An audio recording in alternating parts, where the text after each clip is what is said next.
Assalamualaikum warahmatullahi wabarakatuh. Hai teman-teman, pada kesempatan ini kita akan belajar bersama pada mata pelajaran agribisnis tanaman pangan pada bab ubi jalar atau Ipomoea batata spoir. Jadi sebelum itu, ubi jalar atau ketela rambat merupakan tanaman yang termasuk ke dalam famili Convolvulaceae dan dapat difungsi sebagai pengganti bahan makanan pokok atau beras karena merupakan sumber karbohidrat. Menurut Suprapti, pada tahun 2003, tanaman ubi jalar memiliki ciri-ciri sebagai berikut. Pertama, susunan tubuh utama terdiri atas batang, daun, bunga, buah, biji, dan umbi. Kedua, batang tanaman berbentuk bulat, tidak berkayu, dan berkuku-kuku. Ketiga, tipe pertumbuhan tegak dan merambat atau menjalar. Dan yang keempat, panjang batang tipe tegak 1-2 meter, sedangkan tipe merambat 2-3 meter. Berdasarkan warnanya, ubi jalar dapat dibedakan menjadi beberapa golongan sebagai berikut. Yang pertama, ubi jalar putih, yakni jenis ubi jalar yang dagingnya berwarna putih. Yang kedua, ubi jalar kuning, yakni jenis ubi jalar yang memiliki daging umbi berwarna kuning, kuning muda, dan kekuning-kuningan. Yang ketiga, ubi jalar oranye, yakni ubi jalar dengan warna daging berwarna oranye. Dan yang terakhir adalah ubi jalar ungu, yakni jenis ubi jalar yang memiliki daging berwarna ungu hingga ungu muda. Ternyata, ubi jalar memiliki beberapa klon yang berbeda bila ditinjau dari warna daging umbinya. Berdasarkan pengalaman dan beberapa penelitian, tanaman ubi jalar ungu memiliki beberapa keunggulan dibandingkan klon ubi jalar lainnya. Beberapa keunggulan yang dimaksud adalah 1. Menstabilkan kadar gula darah, 2. Menjaga tekanan darah, 3. Menurunkan kolesterol, dan terakhir adalah menyehatkan mata. Selanjutnya, kita akan masuk pada subbab analisis persyaratan bahan tanaman. Persyaratan apa saja sih yang harus dipenuhi sebagai bahan tanam agar produksi dapat tercapai secara maksimal? Adalah sebagai berikut.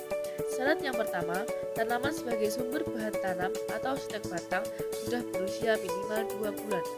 Kedua, tanaman tumbuh sehat dan bebas hama penyakit. Ketiga, panjang stek berkisar antara 20-25 cm. Yang terakhir adalah dalam satu batang stek minimal memiliki 2 ruas batang.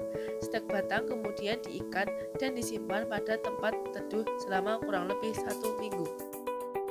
Selanjutnya adalah macam-macam cara stek ubi, antara lain: pertama, stek pucuk atau batang.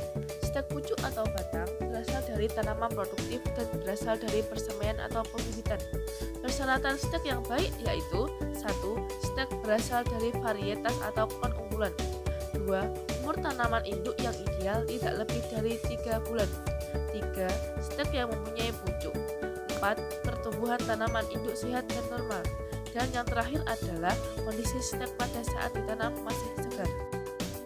Cara yang kedua adalah dengan umbi. Terdapat 2 alasan utama penggunaan umbi untuk bahan perbanyakan tanaman ubi jalar, yaitu: pertama, ubi jalar harus dirotasi dengan komoditas lain sehingga petani harus menyimpan umbi untuk bibit pada musim tanam berikutnya. Kedua, pemenuhan bahan tanam dengan kualitas bibit yang prima. Namun, terdapat kelemahan stek asal umbi, yaitu mengurangi jatah umbi untuk dijual atau dikonsumsi dan membutuhkan biaya dan tenaga kerja lebih banyak. Sedangkan kelebihan dari penggunaan umbi sebagai bahan tanam adalah: 1. Umbi dapat disimpan untuk waktu yang lama. 2. Pemilihan umbi yang seragam dan baik. 3. Waktu pengumpulan stek dari persemaian lebih cepat. Selanjutnya adalah persyaratan umbi yang baik yang dijadikan sebagai bibit. Syarat yang pertama yaitu umur panen optimal. Umbi dipanen pada umur 3-8 bulan tergantung varietas dan lingkungan tumbuh seperti ketinggian tempat dan teknik budidaya. Kebanyakan varietas dipanen antara 4-5 bulan. 2. Ukuran umbi. Umbi yang digunakan sebagai bibit sebaiknya berukuran sedang, sekitar 200 gram per umbi, dan tidak terlalu besar, karena umbi yang berukuran besar lebih cocok untuk dijual. Ketiga, umbi sehat. Umbi untuk bibit sebaiknya berasal dari tanaman yang sehat dan pertumbuhannya baik. Umbi sebaiknya tidak terserang oleh hama, penyakit atau mengalami kerusakan mekanis selama proses pemanenan, pengangkutan, dan pasca panen. Cara yang terakhir adalah dengan menggunakan biji, di mana kebanyakan dengan menggunakan biji hanya ditujukan untuk mendapatkan varietas baru. Sedangkan kebanyakan ubi jalar menggunakan biji tidak disarankan untuk tujuan produksi. Sebab selanjutnya yaitu persiapan lahan. Yang pertama mengenai syarat tumbuh. Di Indonesia, tanaman ubi jalar dapat tumbuh di daerah pesisir pantai hingga ketinggian 1.700 mdpl. Ubi jalar dapat tumbuh dengan baik pada tanah dengan derajat keasaman 5,5 hingga 7,5. Namun demikian, tanah yang optimal untuk pertumbuhan ubi jalar adalah dengan keasaman 6,1 hingga 7,7. Tanaman ubi jalar dapat tumbuh pada daerah dengan kisaran suhu antara 10 sampai dengan 40 derajat Celcius. Suhu optimal untuk pertumbuhan ubi jalar adalah 21 derajat sampai dengan 27 derajat Celcius. Ubi jalar dapat tumbuh dengan subur pada kondisi lingkungan yang panas dan lembab. Dibutuhkan paling sedikit 4 bulan musim panas untuk mendukung pertumbuhan ubi jalar. Ubi jalar membutuhkan cahaya matahari penuh dengan durasi penyinaran 11 hingga 12 jam per hari. Untuk pertumbuhan vegetatif, ubi jalar membutuhkan 750 hingga 1500 mm air hujan. Sedangkan untuk pembentukan ubi dibutuhkan kondisi yang kering. Yang kedua yaitu persiapan lahan. Pada prinsipnya, pengolahan tanah untuk budidaya ubi jalar memiliki cara dan tujuan yang sama dengan pengolahan tanah untuk tanaman lainnya, yaitu agar tanah gembur, bebas gulma, dan memberikan media yang baik untuk pertumbuhan akar dan umbi. Tanah diolah dengan kedalaman 20 cm dan bersamaan dengan pengolahan tanah dilakukan pemupukan dasar dengan pupuk kandang. Penggunaan pupuk organik baik dari kotoran hewan maupun sisa tumbuhan selain banyak mengandung unsur hara alami seperti nitrogen, fosfor, kalium, kalsium, dan yang lebih ramah lingkungan dan tidak merusak tanah. Tanah yang telah diolah kemudian dibuat guludan dengan ciri khas. Guludan adalah permukaannya yang setengah lingkaran. Jarak dari pusat ke pusat guludan bervariasi, mulai dari 1 meter hingga 1,5 meter. Sedangkan tinggi guludan adalah 30 cm. Sebab selanjutnya yaitu penanaman. Penanaman ubi jalar di lahan kering biasanya dilakukan pada awal musim hujan atau awal musim kemarau bila keadaan cuaca normal. Di lahan sawah, waktu tanam yang paling tepat adalah segera setelah padi rendengan atau padi gadu, yakni pada awal musim kemarau.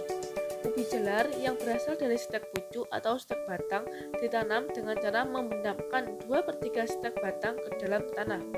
Dalam satu guludan terdapat 1 atau 2 baris tanaman. Jarak antara tanaman dalam baris 30 cm dan jarak antar baris 40 cm. Untuk lahan 1 hektar dibutuhkan sekitar 36.000 batang. Sebab selanjutnya adalah pemeliharaan. Yang pertama yaitu penyulaman.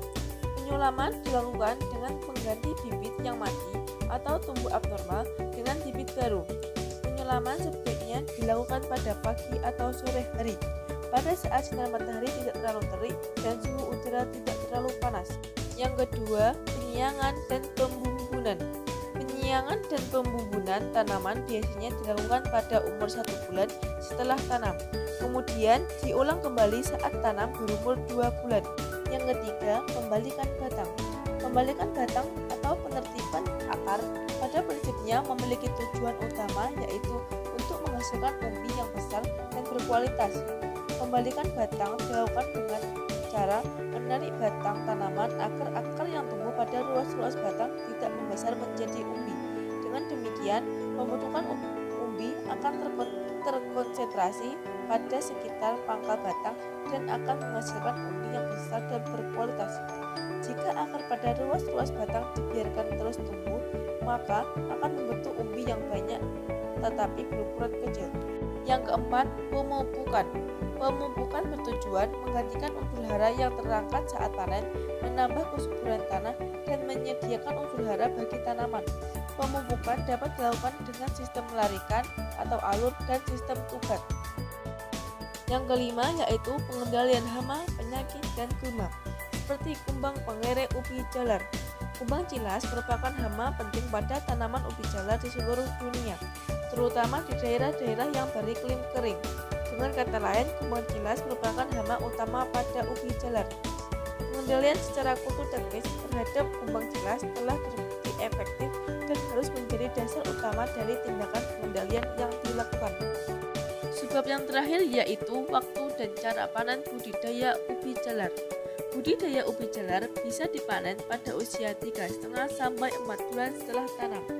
Umbi dipanen dari dalam tanah dengan cara mencabut batang tanaman atau mengeruk tanah dengan tangan pada sekitar batang tempat umbi-umbi ubi jalar berada. Pemanenan dengan menggunakan cangkul dikhawatirkan akan melukai umbi dan dapat menurunkan kualitas serta menurunkan nilai jual ubi jalar. Setelah umbi dipanen, kemudian umbi dibersihkan dari sisa tanah dan yang menempel dan dikemas untuk siap dipasarkan. Itu tadi adalah beberapa materi yang kita pelajari pada mata pelajaran agribisnis tanaman pangan pada bab ubi jalar. Sekian, terima kasih. Apabila ada kurang lebihnya kami mohon maaf. Wassalamualaikum warahmatullahi wabarakatuh.